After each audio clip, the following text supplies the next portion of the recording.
सभी छात्र छात्राओं का स्वागत है। आप लोगों के लिए आज का टॉपिक हम लेकर के आए हैं राष्ट्र के प्रतीक, हम कह सकते हैं राष्ट्र के चिन्ह। तो राष्ट्र के या भारत के राष्ट्रीय प्रतीक हम कह सकते हैं। तो आप लोगों ने देखा होगा कि अगर हम कोई दूसरे देश में पहुंचते हैं तो कुछ हमारे ऐसे चिन्ह हैं, हमारे राष्ट्रीय चिन्ह हैं, जिनको देखने से ही तत्काल अनुमान नहीं क्लियर किया जा सकता है कि मतलब आई एम इंडियन या यू आर इंडियन। कहने मतलब ये है कि जो व्यक्ति जाता है तो उसके लिए जो फॉरेन यानी विदेश में जाता है तो उसके लिए समझ जाते हैं कि ये भारतीय है। तो उन चिन्हों के बारे में आज हम कुछ थोड़ा समझने की कोशिश करते हैं और एग्जामिनेशन में यहाँ से 1 अथवा 2 नंबर अवश्य बनता है, क्योंकि राष्ट्रीय यानी भारत के राष्ट्र के प्रतीक चिन्हों के संबंध में। तो हमारा सबसे पहले जो आता है यानी राष्ट्रीय ध्वज। हम राष्ट्रीय ध्वज यानी जो राष्ट्रीय ध्वज होता है, आपने देखा होगा कोई नेशनल फेस्टिवल होता है, चाहे रिपब्लिक डे हो या अदरवाइज कोई फेस्टिवल हो, तो आपने देखा होगा कि छोटी क्लास के जो बच्चे होते हैं अक्सर ये गलती कर देते हैं कि तिरंगा जो होता है, झंडा जो होता है, यानी हमारा जो राष्ट्रीय ध्वज है वो तिरंगा है, और उन्हें ये नहीं अनुमान ये नॉलेज नहीं होता क्योंकि छोटे होते हैं। और ये जो झंडा होता है कि नीचे का जो हिस्सा यानी बॉटम का ऊपर के लिए, ऊपर का वो नीचे के लिए कर देते हैं। हमारी कहने मतलब ये है ग्रीन का जो सेक्रीफाइस होता है, सेक्रीफाइस के लिए मतलब ये ग्रीन में पलट करके जो है झंडा लगा देते हैं। तो हम कुछ उन्हें ऐसा तरीका बताने वाले हैं कि ये गलतियां उनसे बिल्कुल नहीं होगी और आगे भी वो लोग सीख जाएंगे और हमें इन गलतियों से छुटकारा भी मिल सकता है। देखिए जो झंडा होता है तो सबसे जो बॉटम वाला हिस्सा होता है, तली वाला हिस्सा होता है, उसके लिए हम ग्रीन यानी हरा रंग नीचे रखते हैं। अब हम हरा रंग को कैसे याद कर सकते हैं, यानी बच्चों को कैसे सिखा सकते हैं, बच्चों को कैसे समझा सकते हैं। देखिए हमारी जो पृथ्वी है सबसे नीचे हम देखते हैं चारों ओर क्या होता है, अधिकांश हरियाली ही हरियाली होती है। अगर ऊपर से भी देखो तब भी हरियाली ही दिखाई देती है। तो नीचे का जो हिस्सा होता है तिरंगे में वो हरा होता है, मिडिल वाला जो पार्ट हमारा होता है वो वाइट होता है, और ऊपर वाला होता है हमारा केसरिया होता है। तो हमें नीचे से पहचान कर लेना है, बीच में तो सफ़ेद वैसे ही रहेगा, चाहे इधर से लगा दो चाहे उधर से लगा दो, लेकिन हमें समझना है कि नीचे वाला जो हिस्सा होता है वह हमारा ग्रीन होता है। अब यहाँ पर कुछ तत्व होते हैं कि झंडा जो होता है उसका बनाने का रेशियो क्या होता है, यानी उसका अनुपात क्या होता है। तो देखो अनुपात होता है 3:2। इसका अर्थ ये होता है कि अगर हमारे लिए कोई तिरंगा बनाना है, तो तिरंगा का निर्माण करना है, तो हमारी समझना चाहिए उसकी लंबाई जो है 3 होना चाहिए और चौड़ाई 2 होना चाहिए। कहने मतलब कि लंबाई अगर 3 फीट आप लोग देते हो तो चौड़ाई आपके लिए जो है 2 फीट देना है। ये उसका क्या है, एक बनाने का कंडीशन है और उसका एक रेशियो है। अब बात ये आती है कि जिसे जो तली में या नीचे का जो हमारा कलर होता है, रंग होता है, वो ग्रीन होता है। तो कभी कभी जो है बोर्ड में एग्जाम में पूछ देते हैं कि जो हमारा ग्रीन कलर है यानी हरा रंग है वो किसके लिए प्रतीक है। तो देखिए जो हरा रंग होता है वो खुशहाली के लिए, समृद्धि के लिए प्रतीक माना जाता है, क्योंकि इससे ये साबित होता है कि हमारे देश में हरियाली होने से क्या हो जाएगा, समृद्धि रहेगी, हमारा देश खुशहाल रहेगा, हम लोग आगे बढ़ेंगे और हमारा देश डेवलप करेगा।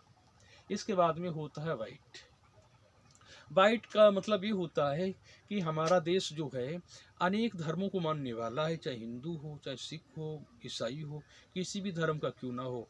हमें आपस में जो है अगर कोई हमारी प्रॉब्लम बन जाती है, कोई होम प्रॉब्लम बन जाती है, अदरवाइज समस्या खड़ी हो जाती हैं, कोई रिलीजन से संबंध में समस्या मतलब खड़ी हो जाती हैं, तो हमें कहें आपस में जो है ब्रदरहुड यानी भाईचारा के रूप में जो है उस प्रॉब्लम का हमें सोल्यूशन करना चाहिए, यानी लड़ाई झगड़ा आपस में नहीं करना चाहिए। ये कहा है कि शांति के लिए, कहने मतलब ये है कि हम लोग देश में शांति बनाए रखेंगे तो देश हमारा अमन चैन से रहेगा और हमारा देश जो है दिन प्रतिदिन जो है आगे प्रोग्रेस व उन्नति की तरफ बढ़ता चला जाएगा। इसके बाद में जो कलर आता है एबब यानी सबसे ऊपर वाला जो आता है हमारा केसरिया आता है। केसरिया का मतलब ये होता है कि हमें बलिदान। कहने मतलब ये कि हम जिस देश में रहते हैं, जिस देश का खाते हैं, जिस देश का पीते हैं, अगर कहीं पर या किसी वक्त हमारी ज़रूरत पड़ जाए तो हमें अपने आप के लिए, अपनी सुविधाओं को ध्यान में न रखते हुए हमें अपने आप के लिए, देश की रक्षा के लिए जो है बलिदान करने की भी तत्पर रहना चाहिए। तो इन तीनों कलरों के, तीनों रंगों की प्रतीक के बारे में अभी आप लोगों को बताया गया है। यहाँ से एक पॉइंट बनता है कि जो सफ़ेद रंग में एक चक्र होता है, तो चक्र में कितनी तीलियाँ होती हैं, तो आपको मालूम होना चाहिए। चक्र में जो 24 तीलियाँ होती हैं, और 24 तीलियों में ये पूछा जा सकता है कि उन तीलियों में कौन सा कलर होता है। तो 24 तीलियाँ होती हैं, यानी जो हमारी तीलियाँ होती हैं, तीलियों की संख्या जो है हमारी कितनी होती है, 24। और इसका जो रंग होता है, कह सकते हैं इसका जो कलर होता है वो आपका होता है नीला। ये भी ध्यान रखना चाहिए कि नीला होता है। तो अब हम ये कह सकते हैं कि जो हमारा तिरंगा बनकर के जो तैयार होता है, तो हमारी समिति के माध्यम से, यानी एक समिति तैयार की गई थी, तो उस समिति के माध्यम से ये तिरंगा जो है 22 जुलाई 1947 के लिए जो है मतलब स्वीकृत कर लिया गया था। कह सकते हैं इसे अपना लिया गया था। तो ये भी क्वेश्चन बन करके आता है कि हमारे तिरंगे को कब अपनाया गया था। तो 22 जुलाई और 1947 के लिए समिति के माध्यम से, यानी समिति निर्मात्रियों के द्वारा जो है इसे स्वीकार कर लिया गया था कि हमारा ये राष्ट्रीय चिन्ह है। इसके बाद में आता हमारा राष्ट्रीय गान। आपने देखा होगा कि कॉलेज या स्कूल, विद्यालय जो भी होते हैं, तो इनमें मॉर्निंग टाइम जो पीरियड होती है, तो पीरियड के यानी बाद में हम लोग जो हैं राष्ट्रीय गान करते हैं। तो राष्ट्रीय गान के कुछ नियम निर्देश होते हैं, उनके बारे में हमें नॉलेज होना चाहिए। सबसे पहले ये कि जब हम राष्ट्रीय गान करते हों तो हमारी जो दृष्टि है वो 90 अंश का कोण बनाती हो, यानी हमारी जो गर्दन है बिल्कुल सीधी होना चाहिए। गर्दन जो है हमारी झुकना नहीं चाहिए। इसके लिए बताया गया है हमारी गर्दन जो है 90 अंश का कोण बनाती हुई हो, बिल्कुल दृष्टि हमारी सीधी होना चाहिए। पहला पॉइंट। दूसरा पॉइंट हमारा निकल करके आता है कि हम जो राष्ट्रीय गान का गान करते हैं तो कितनी टाइम में होना चाहिए, कितने समय में होना चाहिए। तो राष्ट्रीय गान का जो टाइमिंग डिसाइड है वह 52 सेकंड की गई है, और इस टाइम को दूसरी स्तर में भी कन्वर्ट किया गया है। अगर कोई विशेष परिस्थिति हो, विशेष कोई आपत्ति हो, विशेष कोई स्तर ऐसा बन जाए, कोई कंडीशन ऐसी बन जाए, तो हम स्टार्टिंग का पद और अंतिम पद को गा करके हम राष्ट्रीय गान को 20 सेकंड में भी कंप्लीट कर सकते हैं, यानी 20 सेकंड में भी विषम परिस्थितियों में किसी के लिए हम कंप्लीट कर सकते हैं। तो राष्ट्रीय गान की दो टाइमिंग हैं। हमें पूर्ण करने के लिए अब हमारे लिए 52 सेकंड में हमें इसका गान करना चाहिए। कोई विषम परिस्थितियाँ हों तो हमें 20 सेकंड में भी इसे कंप्लीट कर लेना चाहिए। अब इसके बाद में जो आता है कि राष्ट्रीय गान जो है, हमारा जो राष्ट्रीय गान है, तो ये जो इसमें 5 पद थे, और आर्यन टैगोर ने, कह सकते हैं बाबा रविंद्रनाथ टैगोर जी ने जो है इसकी रचना की थी। और इसमें जो पदों की संख्या थी 5, और केवल फर्स्टली जो, यानी जो उपरोक्त 5 ही पदों में जो सबसे फर्स्ट पद था उसे जो है हमने राष्ट्रीय, यानी हमारे देश ने राष्ट्रीय गान के रूप में स्वीकार कर लिया है। इसकी जो पंक्तियों की संख्या है वह है 13। इसके बाद में पंक्तियों की संख्या 13 है। इसके जो रचनाकार हैं, यानी जो लिखने वाले हैं, तो वह हमारे आर्यन टैगोर, यानी रविंद्रनाथ टैगोर। इसके लिए जो कब अपनाया गया था, सबसे पहले ये समझेंगे कि इसके लिए जो है सर्वप्रथम कब इसका गान किया गया था। तो आपके लिए ध्यान रखना चाहिए, सर्वप्रथम इसका गान जो है 27 सितंबर 1911 के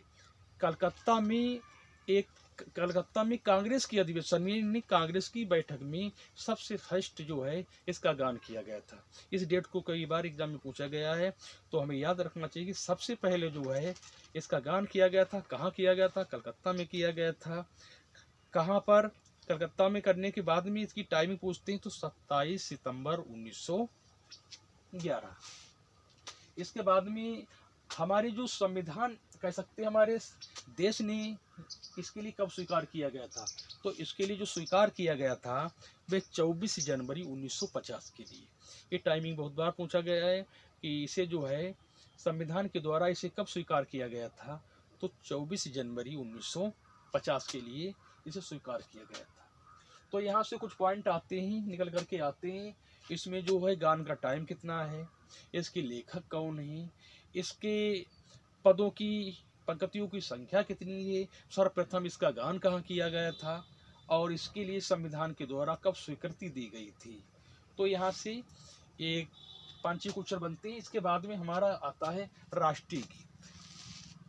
देखिए राष्ट्रीय गीत जो है वह हमारा है वंदे मातरम। अब वंदे मातरम जो गीत है, इसके जो रचनाकार जो हैं वह हैं बंकिम चंद्र चटर्जी। बंकिम चंद्र चटर्जी ने जो है ये वंदे मातरम जो है गीत के लिए रचना की है। इसमें भी मोस्टली यही 5 पद थे, तो 5 पदों में जो है इसके जो फर्स्ट पद था उसे जो है राष्ट्रीय गीत के रूप में स्वीकार किया गया था।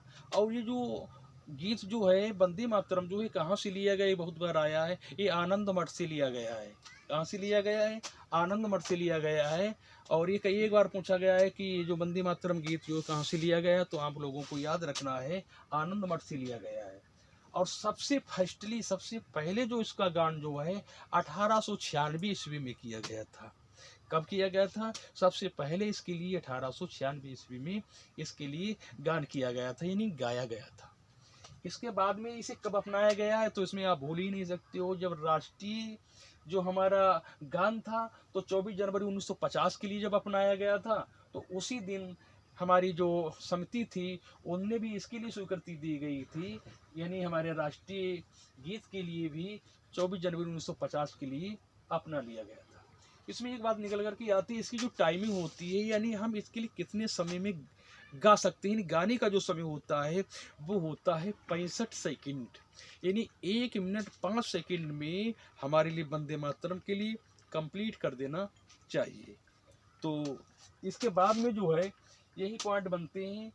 और राष्ट्र के प्रति के संबंध में जो भी है तो नेक्स्ट वीडियो में आप लोगों को अवश्य प्रोवाइड कराए जाएंगे। आप लोगों को हमें उम्मीद है कि जो राष्ट्रीय गीत है, राष्ट्रीय गान है, हमारा राष्ट्रीय ध्वज है, इनसे जो छोटी छोटी हमने जो मतलब जो क्वेश्चन तैयार किए थे या जो क्वेश्चन आते हैं, तो आगामी एग्जाम में आपके क्वेश्चन में सहयोग मिलेगा और आपके क्वेश्चन में कोई भी किसी प्रकार की प्रॉब्लम नहीं होनी चाहिए।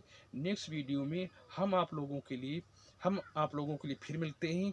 आप लोगों के लिए वीडियो देखने के लिए धन्यवाद। जय हिंद, जय भारत।